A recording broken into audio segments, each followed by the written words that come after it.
Je pense que cette nécessité s'impose d'elle-même en raison de la richesse de l'histoire de cette ville. Et bon, c'est quand même fascinant de voir la façon dont elle est passée du rang d'une ville de taille très moyenne, perdue à la périphérie de l'Europe, et ensuite devenir la première ville européenne, puis la première ville mondiale, capitale du plus grand empire que l'histoire du monde ait connu, vraiment centre d'une mondialisation économique qui se met en place dans les années 1880. Je crois que ce destin exceptionnel nécessitait une étude qui, de fait, n'existait pas en français jusqu'à ce jour. L'apogée de Londres, c'est après 1850. C'est le moment où, bon, on parle beaucoup de l'Empire, mais il ne faut pas oublier que l'Empire n'a jamais été le premier client et le premier fournisseur de la Grande-Bretagne, qui avait des horizons commerciaux mondiaux. Et donc c'est Londres qui concentre sur elle tous les grands flux commerciaux.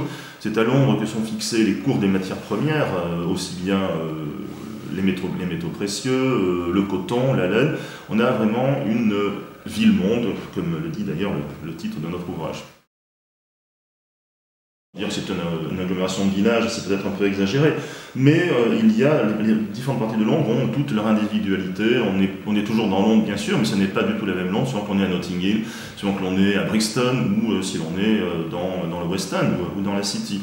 Donc cette extension, elle se fait, là encore, essentiellement dans le courant du 19e siècle, au moment où on passe d'une ville de 1 million d'habitants au début du siècle à une ville de 7 millions d'habitants à la fin du 19e siècle. Il y a quelques programmes urbanistiques, mais qui sont tous d'ampleur limitée, parce que la Grande-Bretagne est justement le pays de l'État minimal, parce que Londres n'a pas de municipalité au sens où on l'entend, nous, en France, avant 1999. Et donc ce développement se fait par le biais de l'initiative individuelle. Et donc ce sont des lotisseurs qui vont louer des terrains, puisque la propriété éminente des terrains reste essentiellement à l'aristocratie, donc ils louent des terrains, ils les aménagent, et puis donc ils bâtissent des maisons, souvent d'ailleurs sur un même modèle pour économiser les coûts, sont des économies d'échelle, et puis ensuite donc ces maisons, ces logements sont loués soit à des aristocrates, soit à la bonne bourgeoisie, mais bon, il faut aussi loger la multitude, les pauvres, ou même les moins pauvres, mais cette population qui croît considérablement.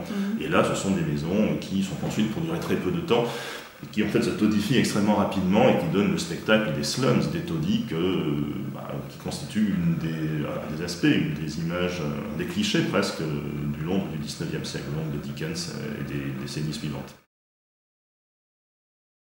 Est-ce que Londres est une chance ou est-ce que Londres est un handicap pour le reste de l'Angleterre? Parce que c'est sûr que Londres est à l'origine d'une partie très importante du PIB national, mais en même temps, l'économie de Londres ne correspond pas véritablement à l'économie de la Grande-Bretagne dans son ensemble.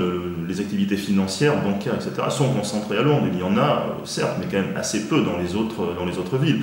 Et dans le nord de l'Angleterre, bon, c'est quelque chose qui n'existe pratiquement pas. En même temps, c'est très marqué aujourd'hui, mais ce clivage nord-sud, il apparaît en fait, encore une fois à l'époque victorienne, presque à la matrice de l'Angleterre, la Bretagne contemporaine. Et c'est un élément qui est très important, et on pourrait presque dire que ce clivage, on le voit justement aujourd'hui, à l'occasion des funérailles de Margaret Thatcher, puisque, bon, à côté des funérailles nationales qui vont avoir lieu à Londres, eh bien, il y a des contre-funérailles, pourrait-on dire, manifestations de joie, donc célébration de son décès et de ses obsèques, de la part de ceux qu'elle a combattus, qu'il a combattus, les habitants du nord de l'Angleterre, les syndicats des mineurs, qui considèrent, à tort ou à raison, qu'ils ont été les grandes victimes des années Thatcher et qu'elle leur a fait beaucoup plus de mal qu'elle n'a pu de faire de bien au reste du pays. La vitalité de Londres, un exemple qui me paraît tout à fait emblématique de cela, c'est la transformation du paysage urbain, avec la multiplication depuis la fin des années 90, donc depuis la fin du XXe siècle, multiplication des très grandes tours, qui donnent au paysage londonien une variété, une originalité. Ce sont des tours réalisées par les plus grands architectes internationaux, Renzo Piano, entre autres, pour n'en citer qu'un. Et regardez le paysage urbain parisien, il n'y a pas de tour depuis la tour Montparnasse 1913 et tout le monde la critique. Donc il y a une muséification d'un côté et une impression réelle de dynamisme, effectivement, de très grande activité de l'autre.